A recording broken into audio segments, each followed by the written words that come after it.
Senior fellow at the National Security Institute and former State Department advisor Amy K. Mitchell.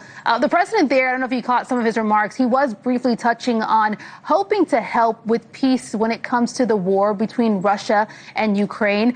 We know that this is coming at a time where Special Envoy Witkoff is set to meet with Putin's economic advisor later on in the coming days here as Zelensky meets with EU leaders.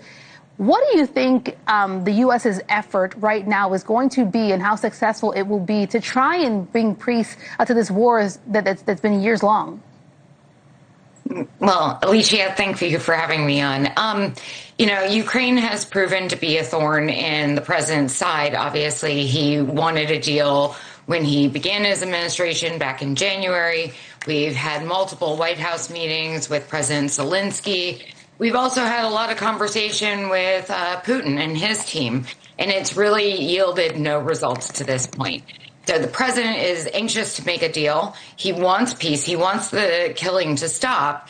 But we're in this pattern of Mother May I with Putin right now, where we take 2 steps forward and then take 8 steps back. If Putin is serious about peace, a ceasefire, he needs to stop the assault on Ukraine. That's the bottom line.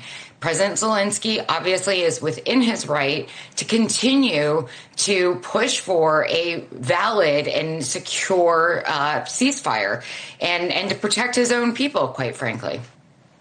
I want to play you something that the NATO Secretary General said, about what is happening here. Take a listen really quickly. When it comes to Ukraine, the president deciding to send weapons again to Ukraine, but paid for by allies. We are working very hard on that project. The first couple of billion of weapons already shipped into Ukraine from the US, paid for by allies. And of course, Europeans stepping up when it comes to security assurances for Ukraine post a long-term ceasefire or peace deal. But of course, we all pray for that to happen soon. Do you think that Europe is, preparing right now for a post-war Ukraine, or does it expect this conflict is going to keep on going? I don't think Europe really knows what to do at this point. In the first Trump administration, the president warned NATO and all its members to increase its defense spending. It had said, enough is enough. We have carried this for, 70 plus years and borne the brunt either with blood or treasure.